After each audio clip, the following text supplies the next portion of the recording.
কুয়েতে 4টি মার্কিন F-15 যুদ্ধবিমান বিধ্বস্ত হওয়ার ঘটনাকে ঘিরে আন্তর্জাতিক অঙ্গনে তৈরি হয়েছে গভীর রহস্য ও উত্তেজনা।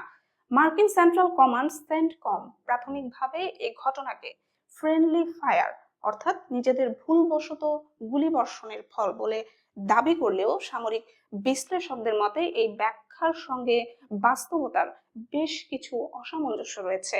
ভিয়েতনাম যুদ্ধের পর থেকে মার্কিন বিমান বাহিনীর জন্য গত সোমবারের ঘটনাকে অনেকেই সাম্প্রতিক সময়ের অন্যতম গুরুতর বিপর্যয় হিসেবে দেখছেন।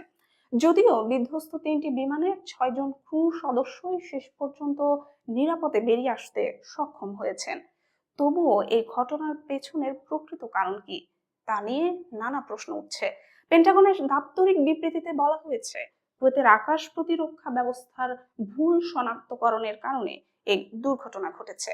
তাদের দাবি অনুযায়ী মিত্র দেশের প্রতিরক্ষা ব্যবস্থা ভুল করে মার্কিন যুদ্ধ বিমানকে লক্ষ্যবস্তু হিসেবে ধরে নিয়ে হামলা চালায়। কিন্তু সামরিক বিশেষজ্ঞরা বলছেন, ঘটনাস্থল থেকে পাওয়া ভিডিও ফুটেজ ও ক্ষতিগ্রস্ত বিমানের অবস্থা এই দাবির সঙ্গে পুরোপুরি মেলে না। বিশ্লেষকদের মতে, ভিডিওতে দেখা ক্ষতির ধরন থেকে বোঝা যায় বিমানের ইঞ্জিন লক্ষ্য করে আঘাত করা হয়েছে। সাধারণত এই ধরনের আঘাত তাপ অনুসন্ধানী বা হিট সিকিং মিসাইলের মাধ্যমে হয়ে থাকে, কিন্তু কুয়েতের হাতে থাকা আধুনিক আকাশ প্রতিরক্ষা ব্যবস্থা যেমন প্যাট্রিয়ট বা নাসামস মূলত রাডার নির্দেশিত মিসাইল ব্যবহার করে। এসব ব্যবস্থার আঘাতে বিমান বিধ্বস্ত হলে সাধারণত ধ্বংসের মাত্রা অনেক বেশি হয় এবং পাইলটদের বেঁচে ফেরার সুযোগ প্রায়ই থাকে না। অথচ এই ঘটনায় 6 জন ক্রু সদস্যই নিরাপদে বেরিয়ে আসতে পারায় রহস্য আরো ঘনীভূত হয়েছে। এদিকে কুয়েতের প্রতিরক্ষা মন্ত্রণালয় বিষয়টি নিয়ে সতর্ক অবস্থান নিয়েছে।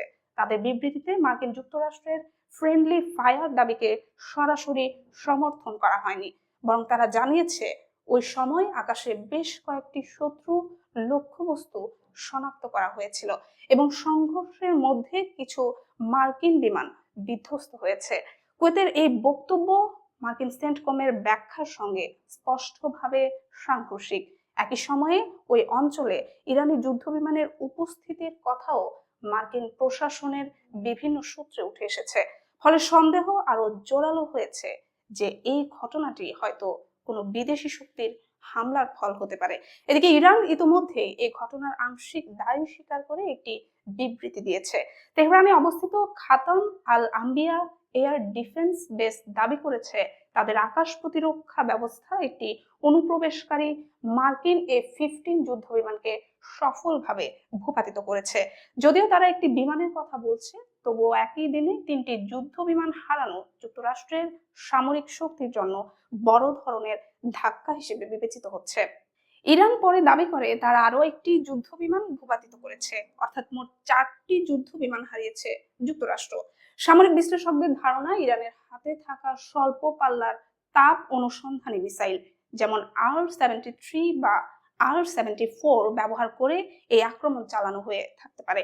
বিধ্বস্ত বিমানের ইঞ্জিনে যে ধরনের ক্ষতি দেখা গেছে তা এই ধরনের মিসাইলের আঘাতের সঙ্গে বেশি সামঞ্জস্যপূর্ণ। যুদ্ধক্ষেত্রে সত্য অনেক সময় ধোঁয়াশার আড়ালে থাকে এবং বিভিন্ন পক্ষ প্রায়ই নিজেদের কৌশলগত স্বার্থ রক্ষার জন্য তথ্য গোপন বা বিকৃত করে। ফলে কুয়েতের আকাশে এই নাটকীয় ঘটনার প্রকৃত কারণ এখনো পুরোপুরি পরিষ্কার নয়। তবে একটি বিষয় স্পষ্ট, এই ঘটনা যুক্তরাষ্ট্রের জন্য বড় ধরনের কৌশলগত অস্বস্তি তৈরি করেছে, কারণ এতে দুটি সম্ভাবনা সামনে আসে।